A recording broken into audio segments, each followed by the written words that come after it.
আওয়ামী লীগ যদি নিষিদ্ধ করেন তাহলে সাথে যে জামাতকে নিয়ে বসেছেন, যারা কিনা ৭১-এর মুক্তিযুদ্ধের সময় সরাসরি সহিংসতার সাথে নিরবচ্ছিন্নভাবে সমর্থন দিয়েছে, তাদেরকেও বিচার করেন, তাদেরকে ব্যান করেন, একসাথে করেন। দেখি আপনি কত সৎ, দেখি আপনাদের কতখানি সততা আছে। আপনি দলীয় রাজনীতি করতে যেয়ে মিনমিন করবেন, ভোটের পলিটিক্স করতে যেয়ে আপনি নেগোসিয়েশনে যাবেন, আর আমরা জনগণ রাস্তার মধ্যে বসে থাকবো। আজকে যখন স্লোগান দেয়, সেই স্লোগানে কতগুলা মেয়েকে দিয়ে স্লোগান দেওয়াতে লজ্জা লাগছে না? দুদিন আগে না বিবৃতি দিলেন নারীর অধিকার মানেন না?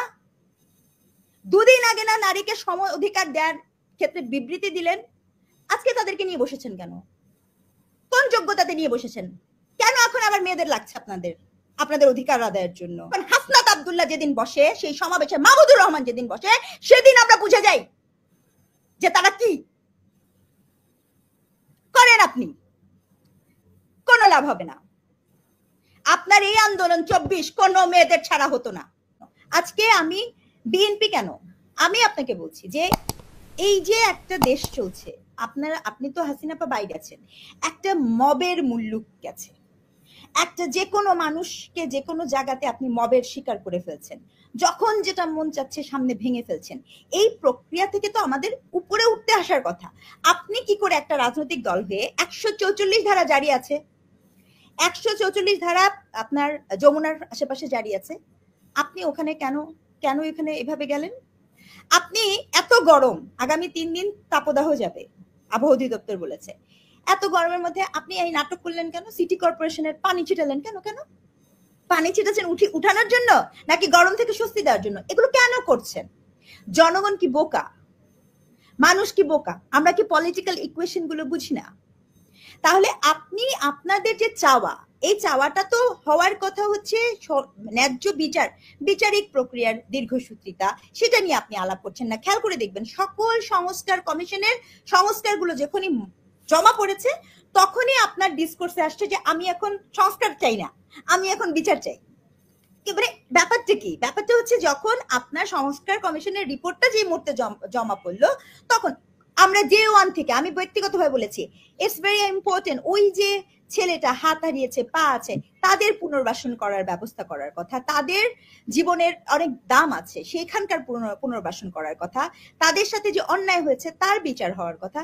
তখন সংস্কার বলে সবাই আপনারা ঢিন্ডুরা পিটিয়েছেন। এখন যখন সংস্কার কমিশনের রিপোর্ট জমা পড়েছে, তখন আবার একটা শব্দ বলি, মামার বাড়ির আবদার।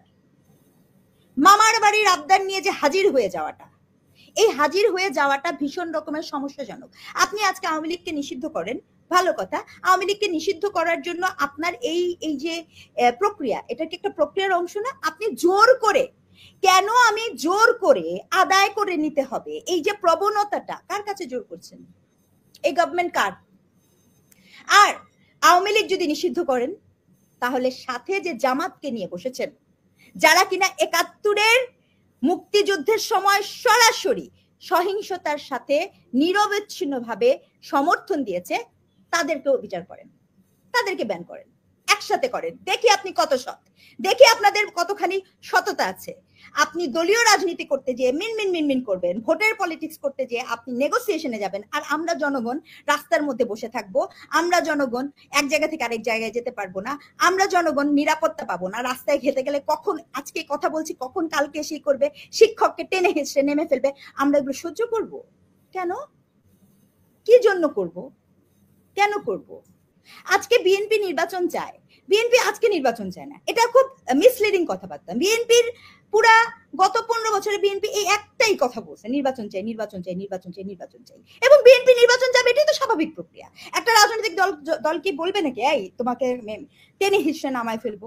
এটা তো কোনো রাজনৈতিক দলের স্টেটমেন্ট হতে পারে না, এটা পসিবল না। সে নির্বাচন সে আগেও চেয়েছে, এখনো চেয়েছে। কিন্তু এই যে যারা এনসিপি আছে, সে আগেও বলেছে ন্যায্যতার কথা, এখন সে অন্যায্য কথা কেন বলে?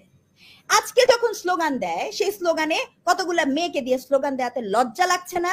দুদিন আগে না বিবৃতি দিলেন নারীর অধিকার মানেন না? দুদিন আগে না নারীকে সম অধিকার দেওয়ার ক্ষেত্রে বিবৃতি দিলেন? আজকে তাদেরকে নিয়ে বসেছেন কেন? কোন যোগ্যতাতে নিয়ে বসেছেন? কেন এখন আবার মেয়েদের লাগছে আপনাদের অধিকার আদায়ের জন্য? এই যে এত অল্প আন্দোলনের সময়ও মানে আন্দোলনের সময় আপনার কোনোই নাই, তখন আর পরপুরুষ নাই, তখন আর মাহারামের গল্প নাই, তখন আর ধর্ম নাই, তখন আর অনুভূতি নাই। আর আন্দোলন শেষ হয়ে গেলে, ন্যায্যতা দাবি আদায় হয়ে গেলে বাস আমি ভুলে গেছি, এখন আমার মেয়েদের দরকার নাই। এই ধরনের ভণ্ডামি আপনারা কখনোই 24 কারো এককের সম্পত্তি না। শেখ হাসিনার বাপের দেশ ছিল না, গণ অভ্যুত্থানও আপনাদের বাপের না, এটা মনে রাখবেন। যেই স্পিরিট নিয়ে শুরু হয়েছিল, কোন কয়টা মানুষ আজকে সেই স্পিরিটে আছে? নিজের বিবেককে প্রশ্ন করেন। ওই হেফাজতি বিএনপি ছাড়া সবাই আছে, মানে ওই হেফাজতিরা যেখানে ওই হেফাজতিরা নারীদেরকে জঘন্য ভাষায় গালিগালাজ করেছে, নারীদেরকে মানে অশ্লীল ভাষায় গালিগালাজ করেছে, সেই সমাবেশে যখন হাসনাত আব্দুল্লাহ যেদিন বসে, সেই সমাবেশে মাহমুদুর রহমান যেদিন বসে, সেদিন আমরা বুঝে যাই যে তারা কি করেন। আপনি কোনো লাভ হবে না। আপনার এই আন্দোলন 24 কোন মেয়েদের ছাড়া হতো না, কোন মেয়েদের ছাড়া হতো না। কিভাবে করেছেন আপনি 24? প্রথম আঘাত কাদের গায়ে গায়ে ছিল 24-এ? বেগম রোকেয়া হল থেকে কারা নেমে এসেছিল 24-এ? ভুলে গেছেন এগুলো? যখন তখন মন চাবে আসো রাজুতে, আসো আসো শাহবাগে আসো, আর ধেই ধেই করে চলে যাবে, এরকম হয় না। নিয়ে আসছেন তো থাকেন, ব্যান করবেন তো করেন। ব্যান জামাতকেও করা হয়েছিল, এতে করে জামাতের কিছু হয় নাই, আওয়ামী লীগেরও কিছু হবে না। That's the point.